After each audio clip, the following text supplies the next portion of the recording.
सत्ता में आज सबसे पहले बात ईरान और अमेरिका के बीच जंग के राउंड 2 की।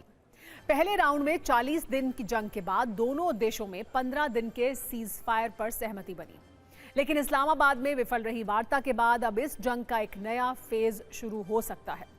फिलहाल जो स्थिति है उससे ये साफ लग रहा है कि ईरान और अमेरिका किसी भी वक्त एक दूसरे पर हमला कर सकते हैं। इसकी शुरुआत अब से 30 मिनट के बाद भी हो सकती है। हो सकता है अब से कुछ देर के बाद ही ईरानी मिसाइलें एक बार फिर से बरसने लगें और अमेरिकी जेट एक बार फिर बमबारी करने लगें, क्योंकि ठीक 7:30 बजे अमेरिका समंदर में एक ऐसी चिंगारी लगाने जा रहा है जो महायुद्ध की आग एक बार फिर से भड़का सकती है। और इस बार जंग का एपिसेंटर हो सकता है हॉर्मुज स्ट्रेट।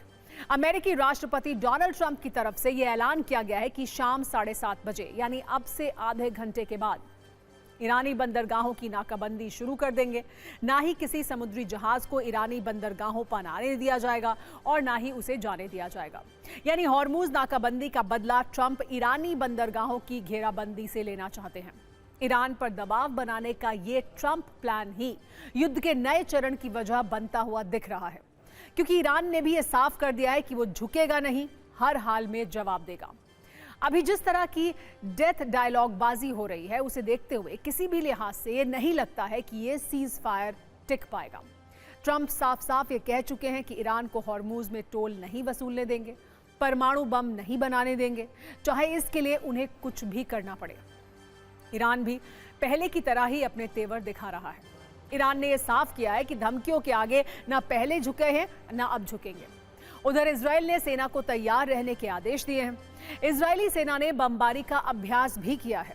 तीनों ही देशों की उंगली ट्रिगर पर है। किसी भी वक्त बारूद का बवंडर उठ सकता है, क्योंकि स्ट्रेट ऑफ हॉर्मुज के आसपास अमेरिकी नेवी की हलचल काफी बढ़ गई है। ईरानी बंदरगाहों की नाकाबंदी की तैयारी है, तो दूसरी तरफ ईरान की नेवी ने अमेरिकी नौसेना को वहां से दूर रहने की सख्त चेतावनी दे दी है।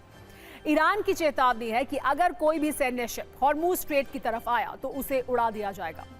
इस चेतावनी के बाद भी समंदर के ऊपर अमेरिकी जेट्स और हेलीकॉप्टर उड़ान भर रहे हैं। ईरानी बंदरगाहों की नाकाबंदी सुनिश्चित करने के लिए जरूरी तैनाती की जा रही है। अगर अमेरिका ईरानी बंदरगाहों की नाकाबंदी कर देता है तो ईरान के लिए बड़ा झटका होगा। पहले से कमजोर ईरानी अर्थव्यवस्था पूरी तरह बर्बाद हो सकती है, क्योंकि ना तो तेल का निर्यात हो पाएगा और ना जरूरी चीजें ईरान में आ सकेंगी। अमेरिकी अखबार वॉल स्ट्रीट जर्नल की रिपोर्ट है कि पेंटागन के पास ईरान के खिलाफ 3 विकल्प हैं, लेकिन फिलहाल अधिकारी नाकाबंदी वाले विकल्प को अच्छा मान रहे हैं। लेकिन इस बात की आशंका लगातार बनी हुई है कि ईरान पर एक बार फिर से हमले हों और ट्रंप किसी भी वक्त ईरान पर नए हमले का आदेश दे सकते हैं। रिपोर्ट के मुताबिक ट्रंप फिलहाल ईरान के खिलाफ सीमित हमलों पर विचार कर रहे हैं। कोशिश यह है कि हमलों से ईरान पर दबाव बनाया जाए और फिर बातचीत और बेहतर डील के लिए उसे मजबूर किया जाए। अमेरिका इस बार ईरान के खास ठिकानों पर ही स्ट्राइक करेगा, क्योंकि राष्ट्रपति ट्रंप अब एक लंबे और भीषण युद्ध में नहीं फंसना चाहते। वो बस इतना चाहते हैं कि ईरान उनकी शर्तें मान ले। रिपोर्ट में दावा है कि अगर ईरान नहीं माना तो लंबा युद्ध भी संभव है। 40 दिन के पहले फेज में ट्रंप ने ईरान के पुलों, पावर प्लांट्स और दूसरे एनर्जी इंफ्रास्ट्रक्चर पर हमले की कई बार धमकी दी, लेकिन इस बार वो इस धमकी को हकीकत में बदल सकते हैं। अमेरिका का मुख्य टारगेट ईरान के ऊर्जा ठिकाने हैं। इस बार ईरानी बिजली पावर प्लांट्स पर बमबारी हो सकती है। साथ ही समंदर के पानी को इस्तेमाल के लायक बनाने वाले डिसैलिनेशन प्लांट भी उसके टारगेट पर हैं। अमेरिका बचे हुए IRGC के सैन्य बेस भी तबाह कर सकता है। ट्रंप ने इस युद्ध में कई बार दिशा बदली है, बार बार अपने अलग अलग मकसद भी बताए हैं, लेकिन एक बात हमेशा कही है कि वो ईरान को परमाणु बम नहीं बनाने देंगे।